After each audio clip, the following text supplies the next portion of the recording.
Sa ovog permamodela 1,20 m širine, 4 metra dužine, ja sam izvadila 90 kg krompira. To zapravo znači da ako imate malu baštu, vi možete sa 3 ovakva permamodela da proizvedete oko 300 kg krompira. Ili da vam prevedem, da imate kilogram krompira na svom meniju iz vlastite proizvodnje tokom čitave godine. Zapravo u ovoj epizodi želim da vam iznesem sve elemente koji su me doveli do ovako obilne berbe sa samo jedne gredice i pričat ću vam o smeni kultura iza krompira, jer kao što vidite ja već sada ovde gdje je bio krompir imam rano prolećnu zonu koja raste. Prvo na što obraćam pažnju pre sadnje krompira jeste pametan izbor sorti. O tome sam pričala u epizodi kako da se rešite krompirovog moljca, gdje sam svima dala savjet da birate vrlo rane ili rane sorte krompira. Tako da su u mojoj ruci upravo takve sorte. Te sorte izbegnu puno nevolja. Sadimo krompir na kontinentu 23. Jako je bitno da ga ranije posadite, zato što će onda dobiti onu količinu vlage koju zapravo nama nudi proleće. Kasnije, koliko god zalivali krompir, ukoliko ga uhvati suša, on neće dati dobre rezultate. Dakle, vi možete u svojoj poljoprivrednoj apoteci da izaberete semenski krompir. Ukoliko ne želite da birate semenski krompir, možete da kupite od nekog seljaka na pijaci ili od nekog koje zaista dugo proizvodi krompir, ali savjetujem da to bude pouzdana sorta. Nemojte tek tako u marketu da izaberete neku sortu, jer vrlo često se podvaljuju hibridi koji vam neće dati dobre rezultate. Hibridi u drugoj generaciji F2 svakako neće dati rezultat kao u prvoj generaciji. Prema tome, osnovni uslov kod mene jeste pametan izbor sorti. Kada sam izabrala pametno sorte, odnosno vrlo rane i rane, drugi element na koji zaista obraćam pažnju jeste naklijavanje krompira. U vašim kalendarima postoji signal za naklijavanje krompira za svaku klimatsku zonu. Krompir koji je dobro naklijan 3 do 4 nedelje je brži u vegetaciji u odnosu na onaj koji nije naklijan. Zapravo ja u svojoj korpi imam krompir koji nije naklijan, koji će kasniti sa svojim plodonošenjem, i ovi krompiri koji su jako dobro naklijani, koji će mi brže dati urod. Zapravo taj krompir koji je već dobro klijao, kada ga stavite u zemlju, on će mnogo ranije dati urod i izbegne sve one nevolje koje prati krompir tokom sezone, a to je suša, zlatice i eventualno plamenjača. Što se naklijavanja krompira tiče, još uvek to možete da odradite. Dovoljno je i 10 dana, mada se po pravilu 35 do 40 dana ranije radi naklijavanje krompira i potrebno je da ga samo smestite u neku ovakvu korpu ili gajbu, isprskate vodom, pokrijete nekakvim čaršafom i zaboravite na njega do setve. Sljedeće pitanje koje se i meni često postavlja i na šta obraćam pažnju jeste veličina krtole kod sadnje. Bukvalno svaki krompir se može posaditi, ali sada želim da vam objasnim šta ćete dobiti kada posadite jako mali krompir, krupan krompir i koja je idealna veličina za sadnju krompira. Evo, ja ću sada prići da vidite koja je idealna veličina za sadnju krompira. Krompir za sadnju vam ne treba biti veći upravo od ovog koji ja držim u ruci. Ovo je upravo ta optimalna veličina krompira za sadnju. Ukoliko imate ovakav semenski krompir, prodaje se vrlo često kao krupan, možete ga rezati, a možete ga posaditi i integralno. Ja ga često kod snimanja sadim integralno, pre svega da biste videli krompir koji se sadi, ali ćemo sada i rezati ovaj krompir, odnosno pokazat ću vam kako da pripremite krompir za sadnju rezanjem. Ako imate ovako mali krompir ili još manji, možete ga slobodno posaditi samostalno. On će vam vrlo brzo dati krompir za mladu berbu. Ukoliko želite da dobijete obilniju berbu, stavite 2 do 3. Krompir može biti manji, dakle upola manji od ovog i možete ga koristiti za sadnju. Sada vidite sva 3 krompira u mojoj ruci. Ovo je optimalna veličina, ovo je mali krompir. Koja je razlika kod sadnje velikog i malog krompira? Veliki krompir treba puno vremena da razvije svoje stablo, zato što iz mnogo izdanaka, odnosno ovih klica, kreće njegovo lisno stablo. Samim tim će kasniti sa plodonošenjem, daće sigurno obilni urod od ovog malog krompira, ali će kasniti, dakle daće kasniju berbu. Ovaj mali krompir ima mnogo manje izdanaka i samim tim će brže dospeti za plodonošenje. I sada možete da budete mudri. Recimo, na nekom permamodelu ili u zemljanoj gredici posadite nekoliko ovako malih krompira da biste imali brzu berbu mladog krompira. Onda možete obilno da posadite ovaj krupniji krompir koji će kasnije dati berbu mladog krompira, a možete ga i rezati. Na taj način, malom mudrošću dobit ćete produženu berbu mladog krompira jedne iste sorte. Na osnovu onoga što sam malo pre rekla, možete da zaključite da dobijam vrlo brzo mladu berbu ukoliko imam sitnije krompire sa sadnju. Ukoliko ste kupili semenski krompir, on se pakuje kao jako krupan. Dakle, ovo vam je vrlo krupan krompir za sadnju. Njega je potrebno sada rezati.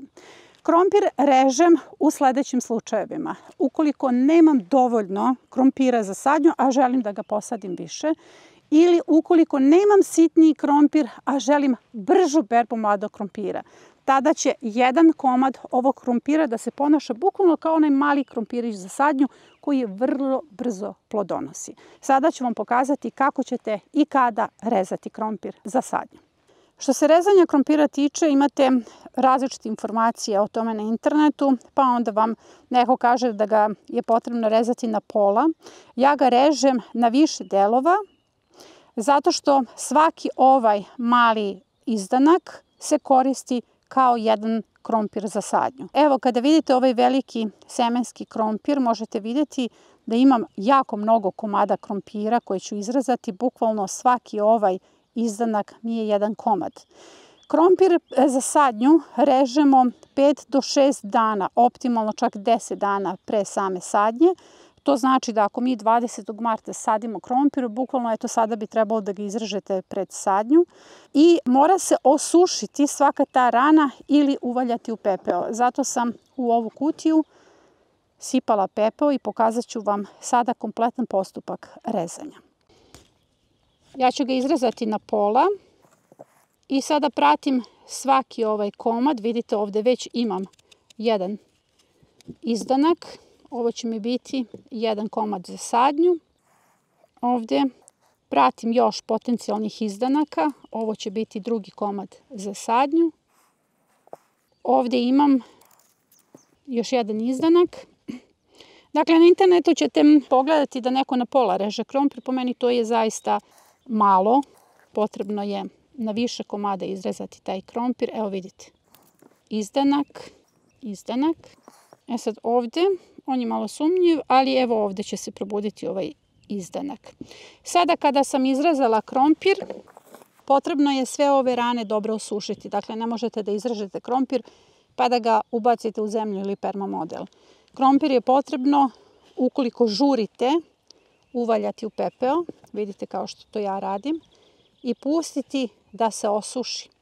Ukoliko ne žurite, stavite ga na neko hladnije mesto i mračnije da se osuši. Nemojte da vam bude na suncu, ali mesto mora da bude prozračno. Dakle, svaka ova rana mora da se osuši. Već za 24 sata ćete vidjeti da se tu formira jedna skrama, a za 5, maksimalno 10 dana on je potpuno spreman za sadnju. Kao što znate, na kanalu imamo i jedan video gde vam pokazujem kako od kora krompira možete da dobijete sadnicu krompira, također se i kore krompira mogu saditi. Sada je pitanje koliko ćemo ovakvih komada stavljati u jedno gnezdo. Ukoliko žurite sa rezanjem i recimo setili ste se da odrežete veliki krompir na komade pre same sadnje, onda ga uvaljate u pepeo i to će biti sasvim dovoljno. Nakon 2 do 3 sata spreman je za sadnju. Ali svima savjetujem da se za ovo pripremite. Zapravo je najvažnija stvar da zacele ove njegove rane, jer u suprotnom, ukoliko odmah izrežete ovaj krompir i stavite ga u zemlju ili permamodel, on će istrunuti, vi nećete dobiti nikakav rezultat. Sada se postavlja pitanje koliko ovakvih komada stavljamo u jedno gnezdo. U jedno gnezdo ćete staviti 2 ovakva komada, eventualno 3. Te vraćam se na priču od ranije. Ukoliko želite da imate mladu berbu krompira vrlo brzo, onda ćete staviti samo jedan komad. A sada ću vam pokazati kako ja sadim krompir, odnosno konkretno gde ću ga posaditi u svojoj bašti. Na kanalu postoji vrlo zanimljiva epizoda koju svima savjetujem da pogledate, a to je 4 najjednostavniji načina za sadnju krompira i upravo na taj način ga sadim u bašti. Ali između tih najjednostavnijih načina uvek postoji neki bolji način. Jel? Ako bih morala da biram između tih načina, biram način sadnje krompira na mrtvoj koprivi i krompir na ledini. Bukvalno, ako imate jednu ledinu kao što je ovo je voćnjak, nije baš ledina, ali zamislite sada da je ledina, samo tu poređate krompir, preko toga imate šaku zemlje, možete piljevinu, ne mora piljevina, dakle može samo šaka neke mešavine i preko toga ide seno. Savjetujem da pogledate čitav postupak jer imamo i kratki video na tu temu. To vam je najjednostavniji način sadnje krompira. Ovde perma model u kome sam izvadila 90 kg krompira je po tom principu posađen. Zapravo, ja sam već imala postavljen prvi sloj sena. Ja sam samo poređala krompir po tom senu i preko toga ga prekrila sa 10 cm sena.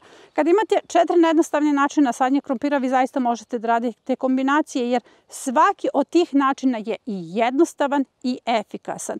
I rezultat je obilna berba, ali i kompost koji ostaje iza samog krompira, jer sada ćemo pričati kako se može vrlo efikasno odraditi smena iza krompira. Zato vam je potrebno da birate upravo ranu ili vrlo ranu sortu krompira, jer sa jedne gredice imate obilan urod, odnosno jako dobru smenu kultura. Sada ću vam pokazati prvu poziciju krompira u mojoj bašti i naravno zašto biram te pozicije. Pre svega krompir pripada kasno prolećnoj zoni, to je jako bitno. Sadimo ga, kao što sam rekla, od 23. Sve ovo što vidite ovde je rano prolećna zona koja je već posejana, počevši od belog luka, graška, sistemi za brzi uzgoj, komore za mrkvu, beli luk, odnosno crni luk kao stara kultura za staru berbu. Sve su ovo sistemi za brzi uzgoj. Automatski krompir može da dođe pored rano prolećne zone. To ne mora da bude nužno jer ga sadim puno na ledini, ali ovde ću ga postaviti u prva 2 perma modela, sada ću vam reći zašto. Ovi perma modeli su jako dobro uslojeni. Oni su čak dobro humificirani zato što su stariji perma modeli, ali prošle godine sam stavila puno kabastog materijala preko ovih perma modela. Zapravo šišala sam sve kulture koje su se nalazile na ovoj poziciji i na ovoj poziciji, recimo ovde je indijanski suncokret koji je vrlo kabasta biljka. Kompletan kabastki materijal sam oborila upravo na ove perma modele. Ako imate takav perma model koji ima puno kabastog materijala, jedini i najbolji izbor jeste da sadite krompir, jer krompir će najbolje humificirati i pripremiti ga za narednu setvu i sadnju. S obzirom da je ovde rano prolećna zona, ovde će mi biti kasno prolećna zona, jesenja zona i zimska zona. Sve će to obezbediti sadnja krompira. Sledeća 3 perma modela na koje ću posaditi krompir su upravo ova koje vidite. Kao što vidite, oni su u nekako zapuštenom stanju i ako imate perma modele koji su vam prilično zarasli, imate travu preko njih, niste stigli da ih sredite, to je idealno mesto za sadnju krompira. Ja ću samo da sklonim sve ove kolce, to su bili nosači za paradajz.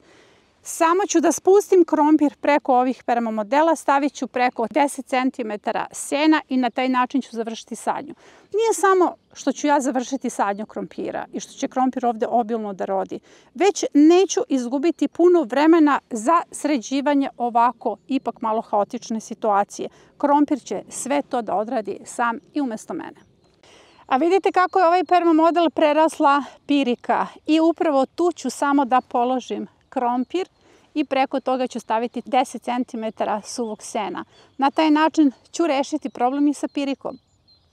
Jedan deo perma modela je prerasla mrtva kopriva, Veronika, imam puno mišjakinje i zapravo bih voljela da možete da vidite ovo zujanje pčela. Ja ostavim da se najveći deo perma modela, odnosno bašte, na ovaj način zatravi i da porastu biljke koje će biti prva hrana za naše pčele.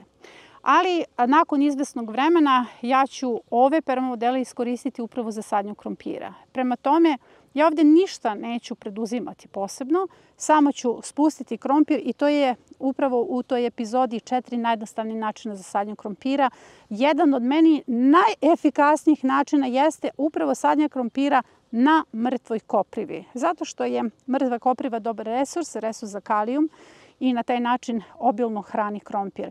Sa tih permamodela, odnosno sa tih površina koje su bile prerasle mrtvom koprivom, sam izvadila čak najveću količinu krompira.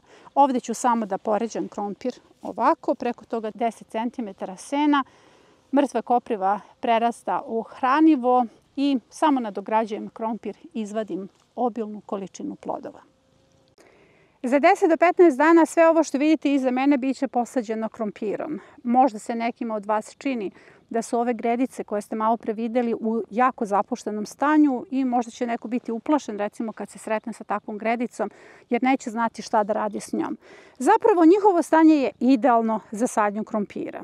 Upravo na ovom kanalu želim da vam prenesem informaciju da sadnja krompira ne mora da bude komplikovana, ne morate oko toga puno da radite i možete da iskoristite upravo svaku površinu u vašoj bašti za sadnju krompira. Evo recimo gredice koje su na prvi pogled u jako lošem stanju, koje je na neki način prekrila pirevina, su idealne za sadnju krompira. Znate zašto?